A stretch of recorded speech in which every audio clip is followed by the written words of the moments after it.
એક જ છે ઈ ગણવા જેવું, બાકી તો એક આકાર આપ્યા સૂત્ર મૂકવાની કિંમત લાવો એટલે. ચલો પ્રશ્ન નંબર 3 ઉદાહરણ 7.15 માં આપણે બે પ્રશ્નો સોલ્વ કરી ગયેલા. ત્રીજો પ્રશ્ન સોલ્વ કરી. જો ત્રીજો પ્રશ્ન એમાં શું પૂછેલું છે આપણને કે આ બિંદુએ વ્હીલની ગતિ ઊર્જા પણ શોધો અને પ્રારંભિક વેગ શૂન્ય લો. પાછો રોટાવેલે જો કહી રહી રકમ મારી કે એવું પૂછ્યું કે ગતિ ઊર્જા શોધો. ગતિ ઊર્જાનો પ્રકાર નહીં કે પાછા ગતિ ઊર્જાના કેટલા પ્રકારો બે રેખીય અને ચાકીય. આપણે નક્કી કરવાનું કઈ ગતિ ઊર્જા થાય. તો ફ્લાયવ્હીલ કઈ ગતિ ઊર્જા ધરાવે? ચાક ગતિ ઊર્જા, કારણ કે એનો જે ગતિ રહી ચાક ગતિ પ્રકારની છે.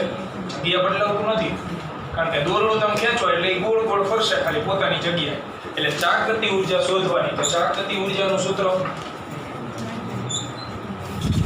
શું હતું? 1/2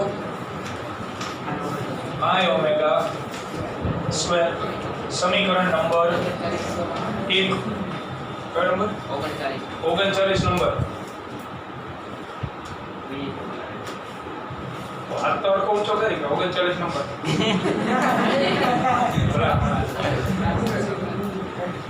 1/2 I omega square. આ એનું સૂત્ર ડેટામાં લખાવેલું છે. આપણે I નું સૂત્ર ડેટામાં છે એટલે હવે I ની જગ્યાએ મૂકી દઈએ. किंतु परंतु लेके I is equal to mr square upon 2.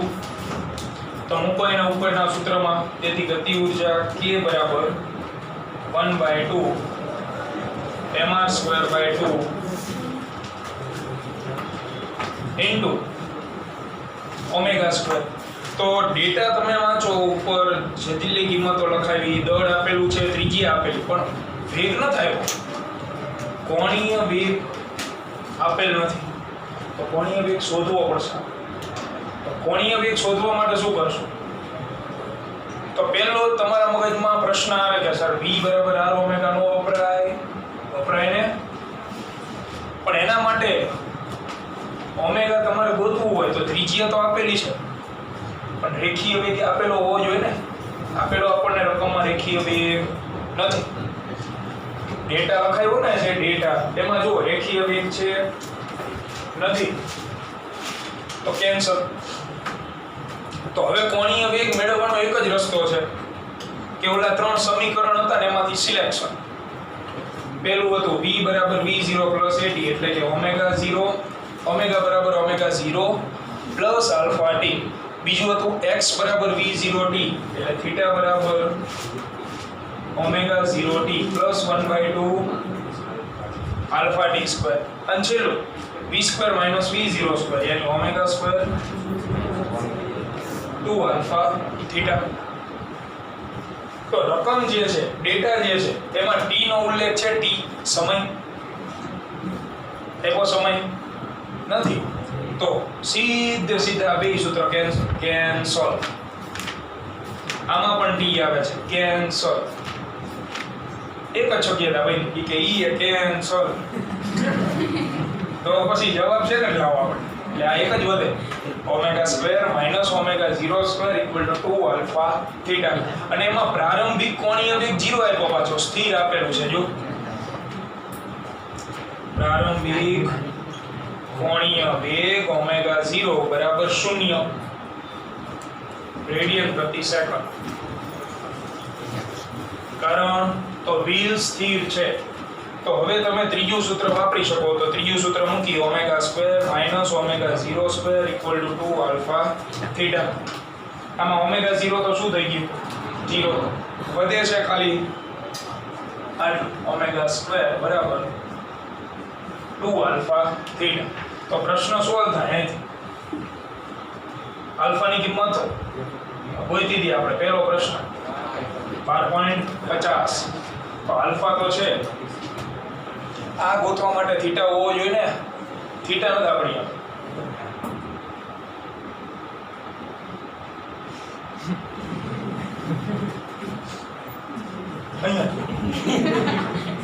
શું ક્યારનો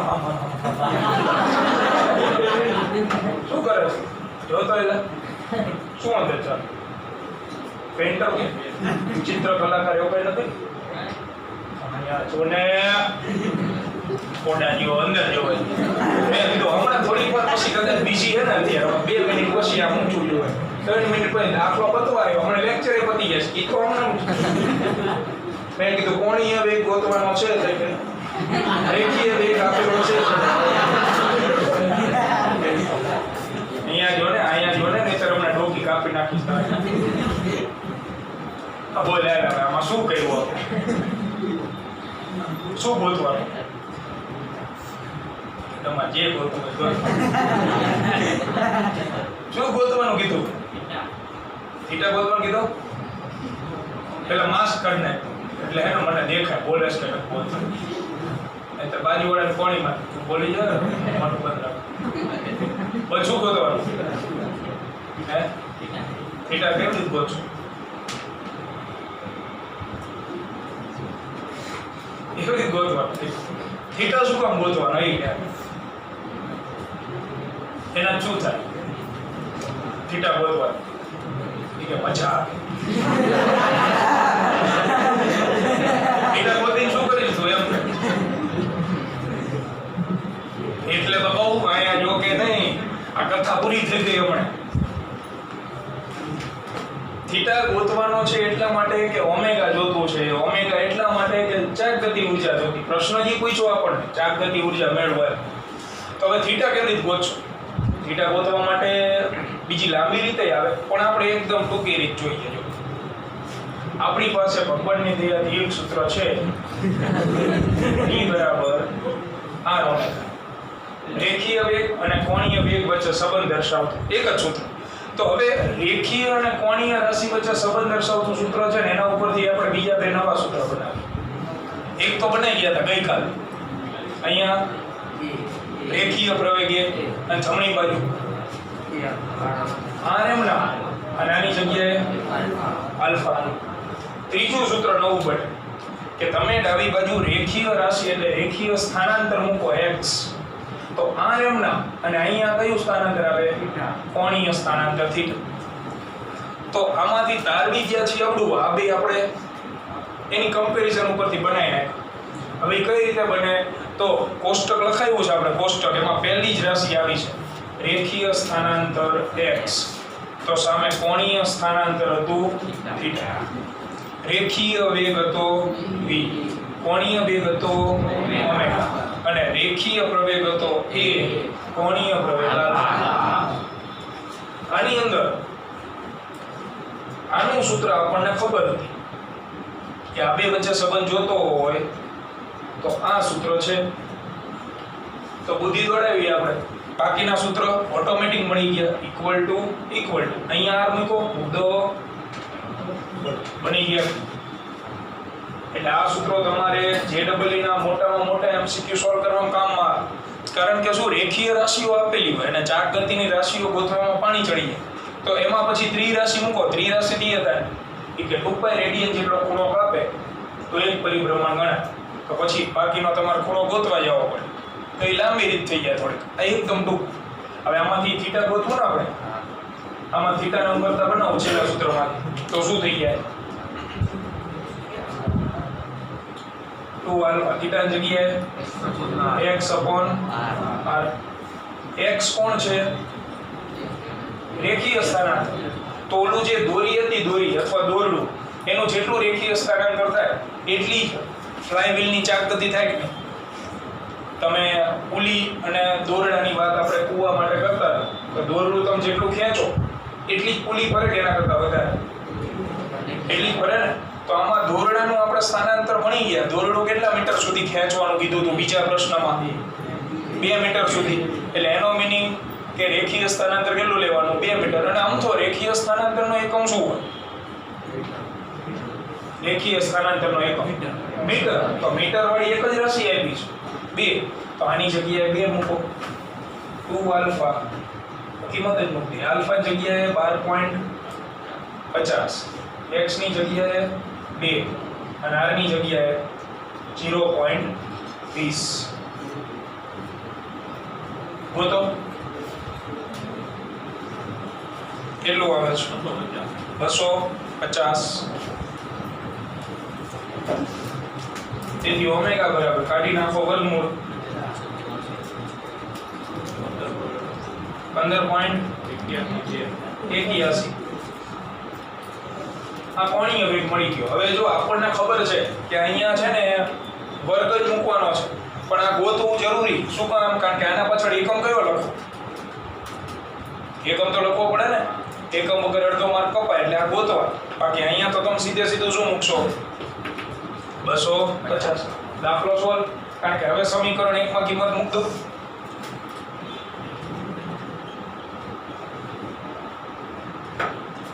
તો સમીકરણ 1 ની અંદર કિંમતો મૂકતા મૂકીએ કિંમતો. તેથી k બરાબર 1/2. બોલો દળ 20, ત્રિજ્યા 0.20 છેદમાં 2 અને ઓમેગા સ્ક્વેર એટલે 250 કરવાનો હિસાબ. 4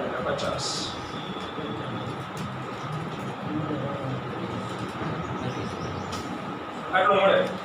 આટલું યાર 50 જૂલ મળશે. તો આ ગતિ ઊર્જા થઈ ગઈ. અને પ્રશ્ન નંબર 4 કે વિભાગ બી અને વિભાગ સી ના જવાબોની સરખામણી કરો. વિભાગ બી નો જવાબ કેટલો હતો? 50. બંનેના જવાબો પરથી કહી શકાય કે જેટલું તમે કાર્ય કરશો એટલું જ ફ્લાયવ્હીલ ગતિ ઊર્જા ધરાવે. તમે જેટલી ઝડપથી દોરડું ખેંચો એટલું તમે કાર્ય કરશો, તમારી ઊર્જા ખર્ચાય. અને એ ઊર્જા કોને મળે? થોડું ફ્લાયવ્હીલ જે ચાક ગતિ ઊર્જા કરે છે ને ગોળ ગોળ એને મળે. કારણ કે આપણે બીજા પ્રશ્નનો જવાબ ગોતી ગયા હતા કાર્ય જવાબ કેટલો આવ્યો હતો? 50. તો આપણે કરેલું કાર્ય 50 જૂલ અને એ 50 જૂલ કાર્ય ક્યાં ગયું? કાકો નથી લઈ ગયા તો એને. એ 50 જૂલ કાર્ય કોને મળી જાય છે? ઓલા ફ્લાયવ્હીલનું. તો આ બેના જવાબ ઉપરથી કહી શકાય કે જેટલું કાર્ય કરો એટલું ફળ મળે. જેટલું કાર્ય કરો તેટલી ચાક ગતિ ઊર્જા ફ્લાયવ્હીલની હોય.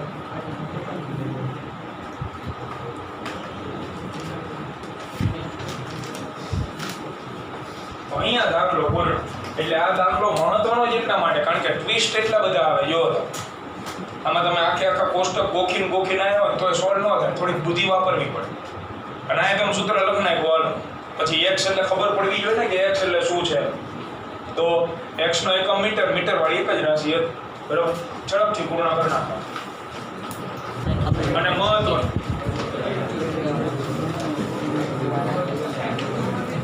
ગબડતો પદાર્થ. તો ગબડતા પદાર્થની અંદર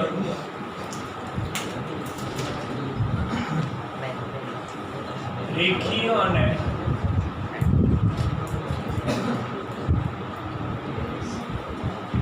ચાક ગતિનું શું જોવા મળે? મિશ્રણ. તો આના ઉપરથી એમસીક્યુ આવે. એ સોલ્વ કરવા માટે જોઈ કઈ રીતે થાય. પછી આના 3 સૂત્ર આવશે એ મેળવીને એકદમ સહેલ. તો ગબડતા પદાર્થ જે છે એ રેખીય અને ચાક ગતિ બે કરે. તો એક આપણે ગોળાકાર પદાર્થ લઈ જો આ છે.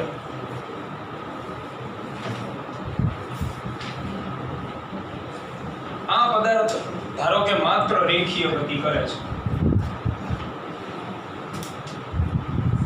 અને કોઈ એક ચોક્કસ દિશા, ધારો કે આ બાજુ ખસે, તો આની અંદર જેટલા કોણ રહેલા હશે, ધ્યાનથી સમજજો, જેટલા કોણ રહેલા હશે એ દરેકનો વેગ કઈ બાજુ હોય? જે બાજુ પદાર્થ ખસતો હોય એ બાજુ. આનું ઉદાહરણ મેં તમને ચાક ગતિ ચેપ્ટરની શરૂઆત કરી ત્યારે આપ્યું. બસમાં બેઠેલા પેસેન્જર, બસ જે બાજુ ખસતી હોય, પેસેન્જર એટલા જ વેગથી કઈ બાજુ ખસતા હોય? એ તરફ.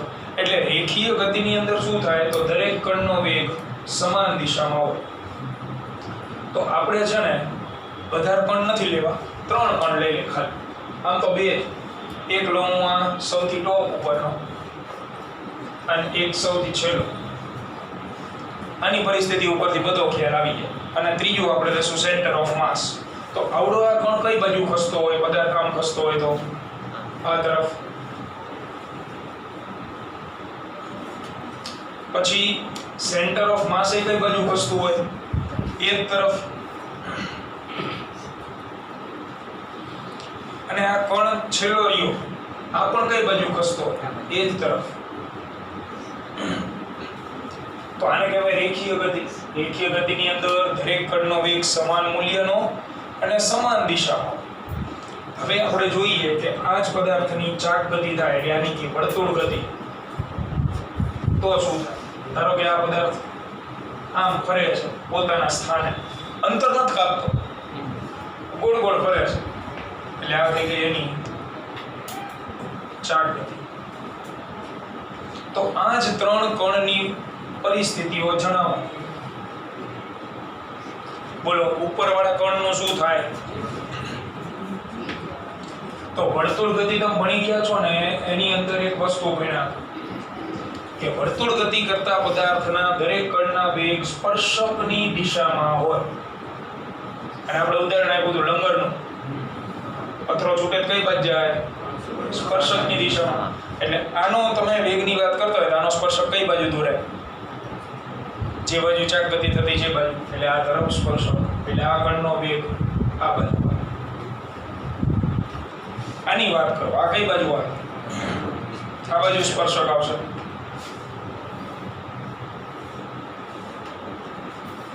કેન્દ્રનું શું થાય?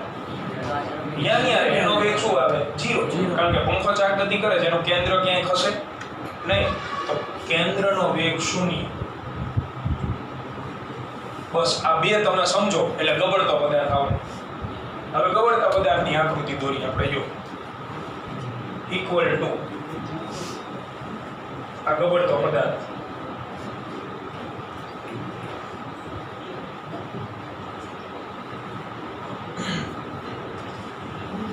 આની નાની પરિસ્થિતિ જણાવો. હવે એક સદિશ રાશિ, સદિશમાં આપણે શીખવાડેલું છે સમાન દિશા તો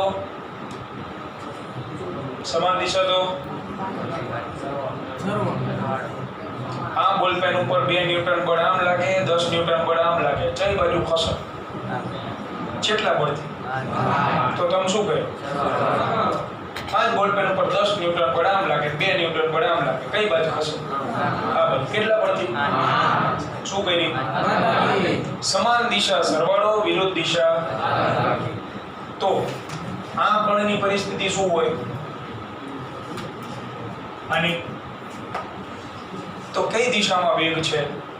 સમાન. સમાન એટલે બેનો શું કરશો? સરવાળો. અને પરિણામી આ બાજુ આવશે. પણ આ વેગનું મૂલ્ય કેટલું હશે?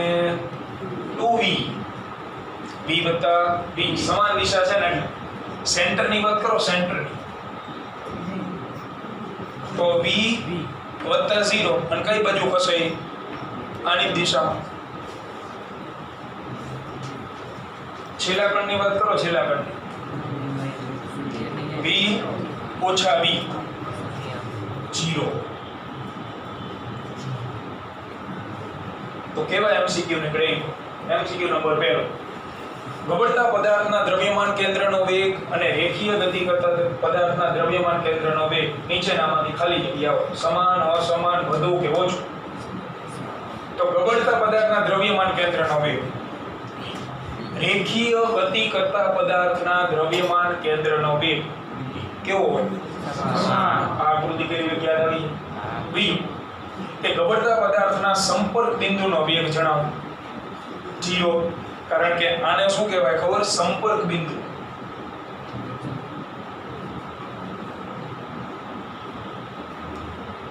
જો અહીંયા આપણે આકૃતિ બનાવો.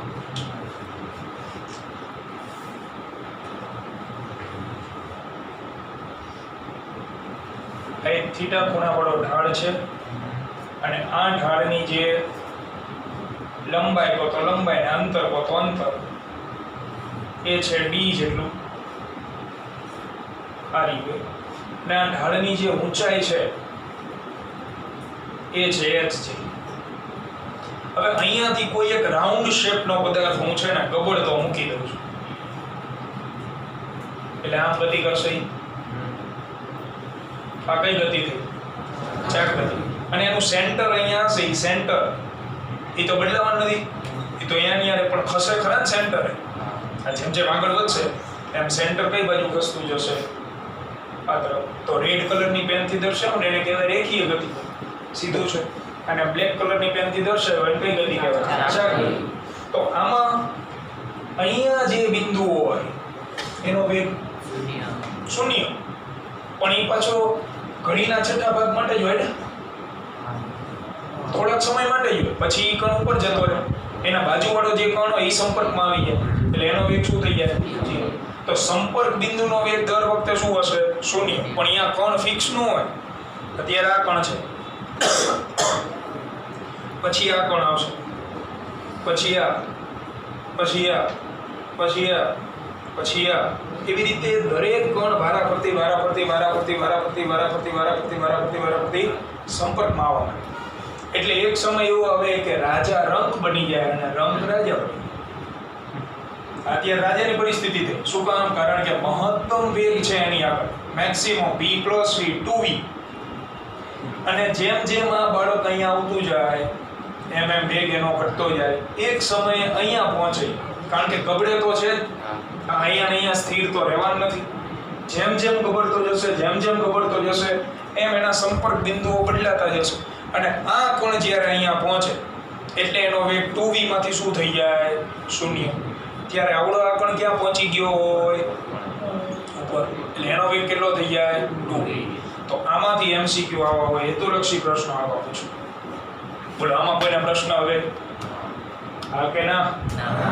તો ચોપડીમાં આકૃતિ આપેલી છે ગબડતા પદાર્થની, પેજ નંબર 174, આકૃતિ નંબર 7.37.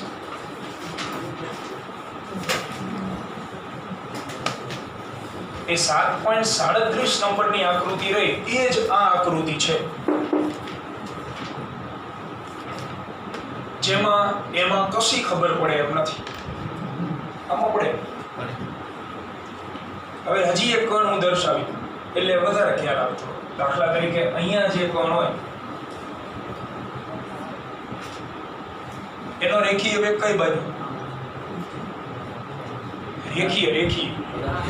રેખીય જુઓ તમે, બધા કઈ દિશામાં આવે? સમાન દિશામાં. એટલે આનો રેખીય વેગ આ બાજુ. એ જ કણ અહીંયા હોય તો કઈ બાજુ સ્પર્શક આવે? નીચે આવે ને. જો આમ ગતિ કરે છે એટલે સ્પર્શક નીચે. તો તમે અહીંયા જે કોણ છે એની વાત કરો તો આની આગળ કયા બે વેગ થયા? એક x દિશાનો, એક y દિશાનો. એટલે આમ થયું. તો આ તો સમાન દિશા કહેવાય, ન વિરુદ્ધ દિશા કહેવાય. કઈ થઈ? લંબ થઈ. તો આનું શું કરવાનું?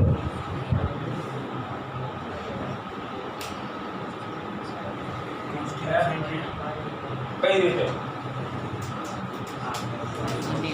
આપણે કીધેલું છે, હું તમને બીજી વાર કહી દઉં કે 12મા ધોરણમાં સદિશો આવશે, એમાં 3 પ્રકારના જ સરવાળા આવશે. પહેલું, જો બે સદિશ સમાન દિશામાં હોય તો સીધો કોઈના પૂછ્યા વગર શું કરી નાખવાનો? સરવાળો.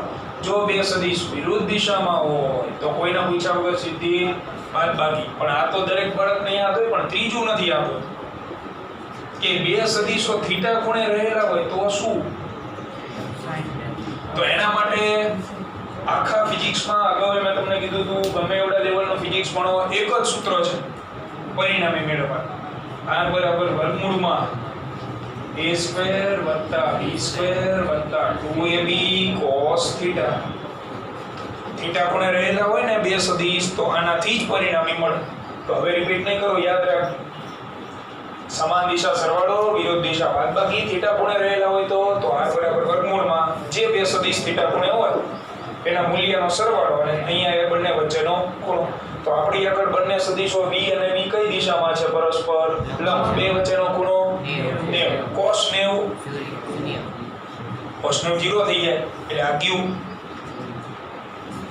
તો v આની જગ્યાએ મૂકશો v એટલે v સ્ક્વેર, આની જગ્યાએ મૂકશો v એટલે v સ્ક્વેર, તો v સ્ક્વેર વત્તા v સ્ક્વેર 2v સ્ક્વેર, અને 2v સ્ક્વેર નું વર્ગમૂળ કાઢો એટલે √2 * v. તો આ ક્યાંથી સૂત્ર આવ્યું હતું?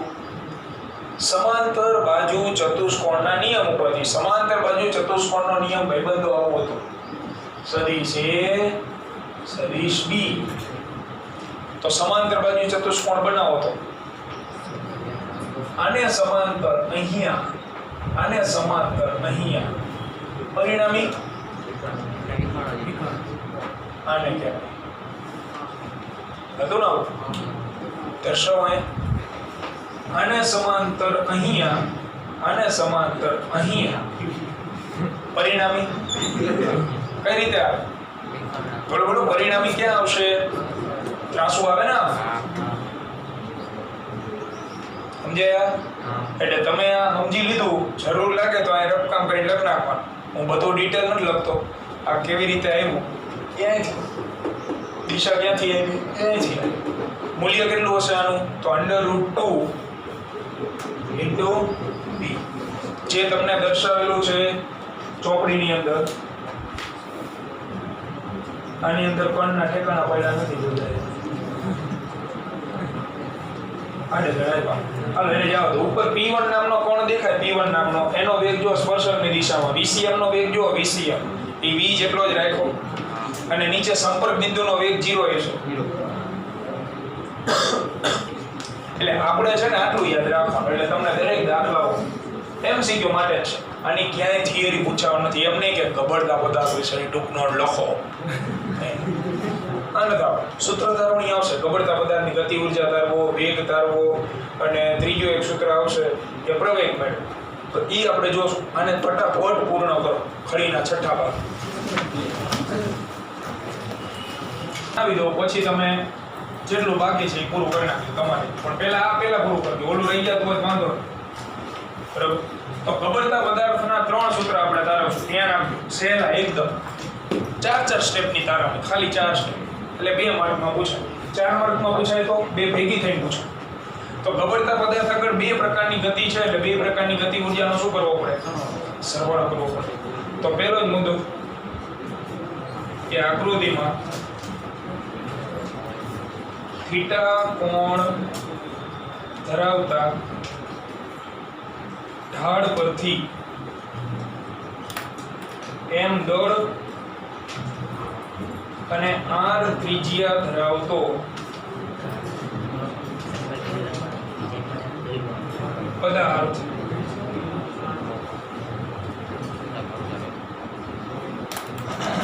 ગબડી રહ્યો છે, અને ગબડવા દરમિયાન એ 2 પ્રકારની ઊર્જાઓ ધરાવશે. કારણ કે ગબડવા દરમિયાન રેખીય અને ચાક ગતિ, 2 ગતિ કરે છે. તેથી ગબડતા પદાર્થની કુલ ગતિ ઊર્જા એટલે કે કુલ એનો સરવાળો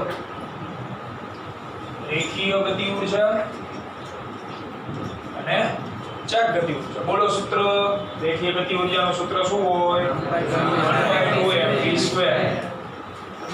અને ચાક ગતિ ઊર્જાનું 1/2 I². બસ પૂરું આવ્યું. હવે અહીંયાથી કોમન 1/2 નીકળે, પણ હું એવું કંઈક એડિટિંગ કરું જેથી વધારે પદ કોમન નીકળે, જેથી સૂત્ર થોડુંક નાનું થાય. બાકી તમે આ યાદ રાખો, ચાર્ટ કોઈ વાંધો. હવે અહીંયા એડિટિંગ કોમન કાઢવા માટે તો હું ઓમેગાને v માં ફેરવીશ અને i ને m ના ફેરવીશ. કઈ રીતે? તો રેખીય વેગ ને કોણીય વેગ વચ્ચેનો સંબંધ તો ખબર છે, v બરાબર r ઓમેગા. તો ઓમેગા બરાબર શું થઈ જાય? v upon r. ચલો આનો વહીવટ થઈ ગયો. આ જગ્યાએ શું મૂકી દેવાનું? એટલે આનો વર્ગ થઈ જવાનો. તો v² અહીંયા છે, અહીંયા v² આવશે ને, પછી 2 માંથી v² શું નીકળી જવાનું? હવે i નો વહીવટ કરી. આ એટલે જડત્વની ચાક માત્રા. બોલો, જડત્વની ચાક માત્રાનું સૂત્ર શેના ઉપર આધાર રાખે? આકાર ઉપર. કયો પદાર્થ ગબડી રહ્યો છે એ પ્રમાણે સૂત્ર સિલેક્ટ કરવું પડે ને તમારે. તો એના માટે હું જનરલ સૂત્ર મૂકું. જડત્વની ચાક માત્રાનું જનરલ સૂત્ર શું હતું? ઈ કણ માટે હતું mk². અને આવું ક્યાં લખાયું ખબર તમને? કોષ્ટકમાં લખાવેલું છે. આપણે ચક્રાવર્તનની ત્રિજ્યાઓ ગોતતા હતા ને, ત્યાં જો ચક્રાવર્તનની ત્રિજ્યા લખેલું હોય એમાં કૌંસમાં મેં લખાયું હશે I = mk² છે. એને કહેવાય જડત્વની ચાક માત્રાનું જનરલ સૂત્ર.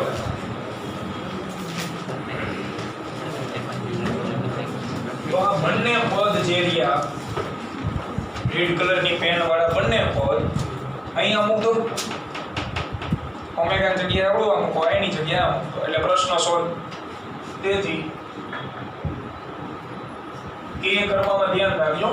ગતિ ઊર્જાનો કે કેવો હોવો જોઈએ? કેપિટલ. અને ચક્રાવર્તનની ત્રિજ્યાનો સ્મોલ. તો 1/2 mv² એમના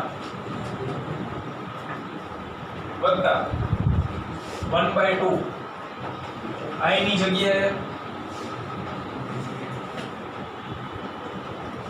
જગ્યાએ mk² અને ઓમેગાનો વર્ગ છે તો આનો પણ વર્ગ એટલે v²/r².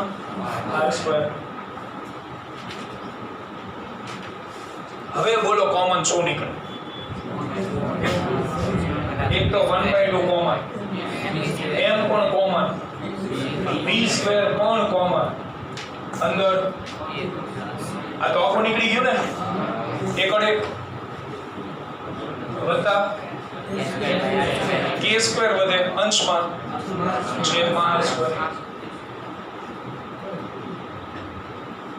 તો આને કહેવાય ગબડતા પદાર્થની કુલ ગતિ ઊર્જા, જેની અંદર આ જે કે છે એ છે ચક્રાવર્તનની ત્રિજ્યા. તો એ મૂકવાનું ધ્યાન રાખો. હવે આવશે આખું ચક્ર બતાવાયું ક્યાં ચક્રાવર્તનની ત્રિજ્યાનો ઉપયોગ આવ્યો. હવે આવશે દરેક જગ્યાએ હવે આવશે. ગતિ ઊર્જા મેળવશો તો સાવ સહેલું સરવાળો કરો. આ મહત્વનું એટલે અલગ પેનથી લખેલું. આ બે પદ રહ્યા યાદ રાખો, આમાં મૂક દો, કોમન કાઢો, 2 માર્કની તારવણી પૂરી. બરોબર. હવે પૂરું કરી નાખવાનું.